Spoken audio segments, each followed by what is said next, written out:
High, আমি শ্রাবণী। এটি ছিল আরও একটি কলেজের দিন, বাট এটার মধ্যে কিন্তু একটি টুইস্ট আছে। তার জন্য তোমাদের পুরো ভিডিওটা দেখতে হবে। অর্ধেক ভিডিও দেখে পালিয়ে যেও না কিন্তু। সেদিনও আমি বেরিয়ে পড়েছিলাম সকাল সকাল কলেজের জন্য। তোমরা তো জানোই কলেজটা আমার বাড়ি থেকে কতটা দূরে, তাই কলেজ যেতে হলে আমাকে সকাল সকালই বেরোতে হয়। যাই হোক, খুব তাড়াতাড়ি আমি সেদিন পৌঁছে গিয়েছিলাম। সেদিন আবার আমার টিউশন ছিল, তাই আমি আমারও দুটো বান্ধবী একসাথে বেরিয়ে পড়েছিলাম কলেজের জন্য। আর জানো তো, আমরা তিনজন একসাথে থাকলে সেটা মাছ বাজার ছাড়া কম কিছু হয় না। আর এইভাবেই আড্ডা মজা করতে করতে আমরা পৌঁছে যাই কলেজে ঢুকেই আমরা সোজা চলে যাই ওয়াশরুমে, কারণ এমনিতেই টিউশন থেকে বেরোতে দেরি হয়ে গেছে, তার মধ্যে আবার স্যার নাকি ক্লাস নিচ্ছিল। যাই হোক, কিছুক্ষণ ওখানে থেকে আমরা সোজা চলে আসি ক্লাসে। সেদিন বেশি একটা ক্লাসও হয়নি, বাট ক্লাস তো অ্যাটেন্ড করতেই হতো। এত দূর থেকে গিয়ে যদি ক্লাসটাই অ্যাটেন্ড না করতে পারি তাহলে যাওয়াটাই বেকার হয়ে যায়। তারপর আমাদের কয়েকটি ক্লাস পরপর চলছিল, আর মাঝখানে আমরা ফাজলামি করেই যাচ্ছিলাম, এটা তো ম্যান্ডেটরি। এইভাবেই ফাজলামি করতে করতে আমরা কয়েকটি ক্লাস কভার করে নিই, আর দেন চলে আসে আমাদের বিজ্ঞ পণ্ডিতরা, আমাদের সিনিয়র্স। তারপর ওদের সাথে আমরা কিছুক্ষণ আড্ডা দিচ্ছিলাম, আর প্লাস ওদের সাথে আমাদের একটা ভালো বন্ডিংও ক্রিয়েট হয়ে গেছিল।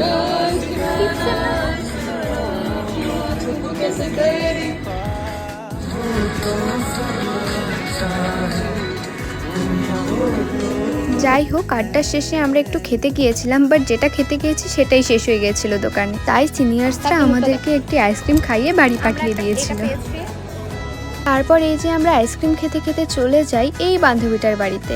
অ্যাকচুয়ালি এটাই টুইস্ট ছিল, কিন্তু আজকে আমি ওদের বাড়িতেই থাকবো। আসলে তোমরা যারা আমাকে ফলো করো তারা জানো যে আমার বাড়িটা কলেজের থেকে অনেকটা দূরে, তাই আমি ভেবেছিলাম 2 দিন কলেজ কমপ্লিট করে তারপরে বাড়িতে যাব।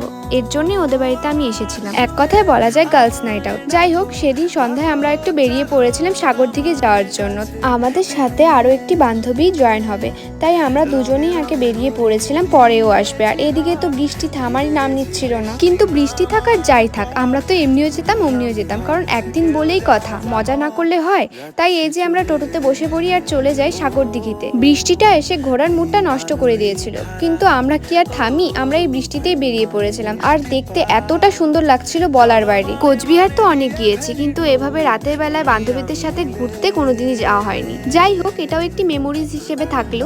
আর দিনের বেলা থেকে রাতের বেলার ভিউটা আরো বেশি সুন্দর। এই আলোগুলোর জন্য যেন চমকাচ্ছিল জায়গাটা। আমি আর প্রিয়াসী এদিকে ঘুরপাক খাচ্ছিলাম, কারণ আমাদের আরেকটি বান্ধবী আমাদের সাথে এসে এখানেই জয়েন করতো। আর সেদিন আবার আকাশের অবস্থাটা খুব খারাপ ছিল, তাই ওর মা খুব তাড়াতাড়ি আমাদের চলে যেতে বলেছিল বাড়ি। তখন আবার চলে যায় কারেন্ট, আর রাস্তাটা আরো বেশি সুন্দর লাগছিল এই মন্দিরটার কারণে। সত্যি বলতে রাতের বেলা এইভাবে হাঁটার মজাটাই আলাদা। আর দেখতে দেখতে চলে আসে আমাদের আরেকটি বান্ধবী, আর সত্যি বলতে এরা প্রচুর লজ্জা পায়, জানি না কেন। এমনি নিজের ফোনে তো ঠিকই ফটো তোলে।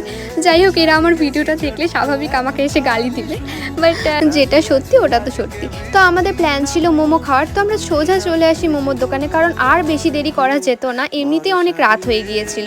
তারপর আমরা এখানে মোমো খেয়ে সোজা চলে যাই বাড়ির দিকে, কারণ ওদের বাড়িটা সাগর দিঘি থেকে যথেষ্ট দূরে ছিল, আর এমনিতেই বৃষ্টির দিন। আর ইন্টারেস্টিং ব্যাপারটা হচ্ছে সেদিন আমরা তিনজন একসাথেই ছিলাম, তাই মজাটা আলাদা লেভেলেরই হয়েছিল।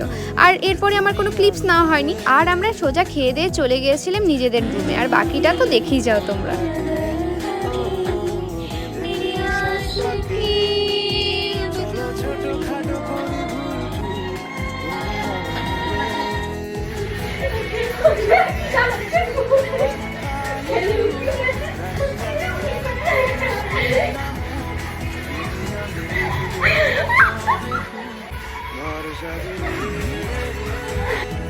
এটাই হচ্ছে একসাথে থাকার মজা।